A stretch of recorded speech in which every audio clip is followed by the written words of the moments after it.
Here's how we did the visual effects for this trippy advertisement. I worked with the director remotely. Sebastian and I had to plan out a lot ahead of time to make sure that we had everything figured out before we shot. Because if you don't figure it out before you shoot, then you're gonna have a lot of problems down the pipeline. We decided that it's best for the VFX shots to be either still shots or barely moving. Before we even shot, we knew what kind of work we wanted to create. And how we did that is by finding references. This is one of the most important parts of creating anything. It's putting together references of things that you love and finding ways to remix them into your own creation. Let's take a look at a couple references that we used for this project. The first one is on this Blossoming Market project. As you can see, all these flowers are animating in, they're exploding, and these sunflowers are animating up and like have this jiggle to it. We really like that aspect. The next reference we found is from this iPhone commercial where these stage light fixtures are animating into the scene. For the fish animation, I actually took a video of my girlfriend's goldfish Ziggy, and this was actually super helpful for me. For the vines, I actually found some tutorials that had great references and a great workflow that I could follow to create this. For the fish, we actually just bought a 3D model from CG Trader with rigging, texturing, modeling, and animation. Really, this was a huge time saver. We would have spent over a week modeling this and creating it from scratch, and it already had animation on it, so that was a big plus. I wish it was easy as clicking a button and it looking good, but that's not the case. We had to bring in the texture and create the materials, and the material is what makes it look good. I want to show you how we actually expanded the fish to make him react to the environment the way he did. We just used Cinema 4D with a bulge deformer and some fields. So the bulge is basically just expanding the geometry out from a point in space, and so you can see, and what these circular things are called fields. And this basically masks out the area in which you want it to affect. And so if I move this, it's just going to move where the bulge effect is expanding. And so I have these on different areas because I could art direct the look a little bit more. I added a jiggle deformer, helps the animation add a little bit of organic movement. Here you can see the various iterations that we had to go through to get the animation looking good.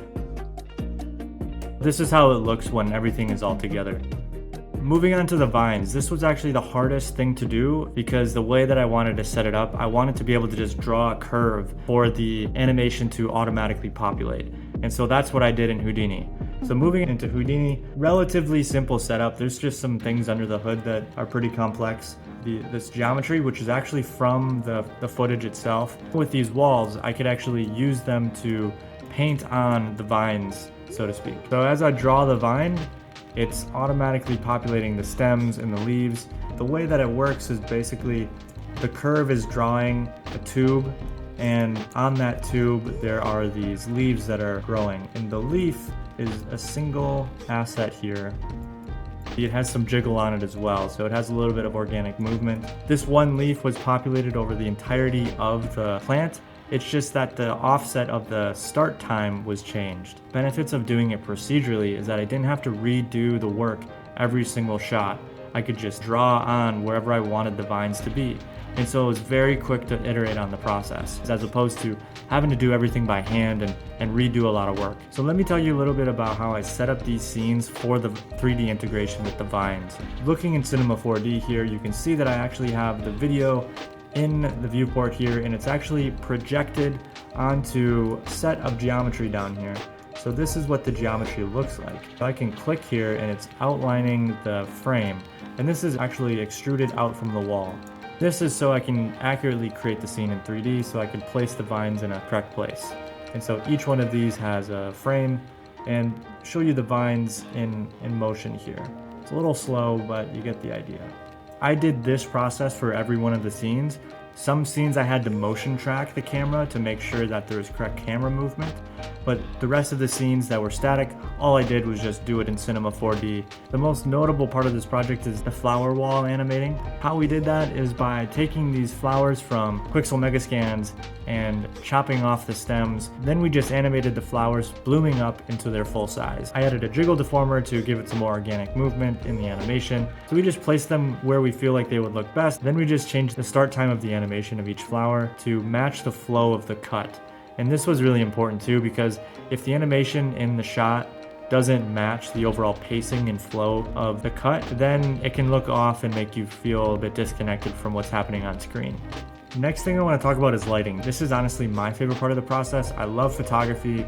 and I love creating mood. Setting this up in 3D is kind of interesting. The lighting in this spot is actually quite complex. They did a lot to completely transform this space. I had to match that in 3D as much as possible to make sure that the animations were fully integrated in the scene. On set, I had them shoot a bunch of 360 images so that I could use this information to understand where the lights were placed. I used Insta360 to look at the files and to export the ones that I knew I needed. So you can see where that light is. You can see there's 2 top lights here, and it's like one's pointing down at the wall, giving it some ambient lighting there. There's also another light over here. There's another reason why I use this. It's because I can actually take this into the 3D software and begin to cast light on the set to give it the color that it needs. This is my fill light. So all I would need to do after that is add the key lighting. So like the main lighting elements to give it some shape and dimension. This is just with the fill light with that 360 image. Now if we start adding in the key lights to give it more of the shape and dimension, here's what we look like. Now that everything is rendered, I'm going to show you the behind the scenes of the compositing process for this. So with this hero shot, the same shot we were looking at, this is what the render looked like out of the frame, and with grading, bringing the exposure down, this is what it looks like after. You want to add color correction to make sure the colors of the plants are in the same range, both in the lightness and in the saturation for the shot. I first brought in a curves adjustment to bring the gamma way down. Bringing the gamma way down allows for there to be a lot more contrast without crunching the blacks and without clipping the highlights.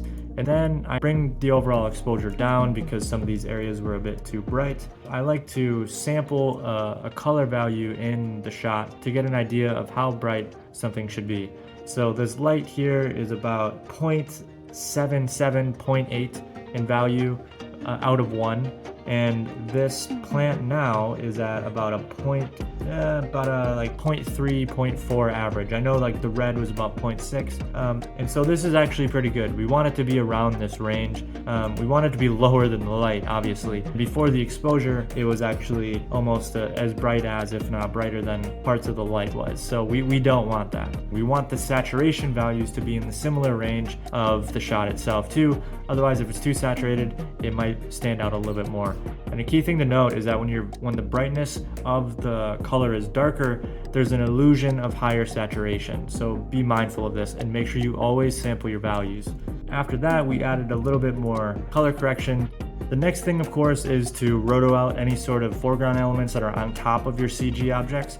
So that's exactly what I did here. I just have this lamp here masked out and placed on top of the CG. And then the very last thing to integrate everything is to add grain to your shot. Every camera produces grain, and you want to match that grain for your footage. That's how I did the visual effects for this trippy commercial. My name is Mark. Thank you so much for watching. Really appreciate you taking the time. I created this with my animation company, Product Anim. I do a lot more of this kind of stuff for other companies too, and I'll be creating more content around the work that I'm doing. Hope this was interesting to you. If it is, subscribe, comment, like it, follow along if you want to see more content like this. Talk soon. Bye.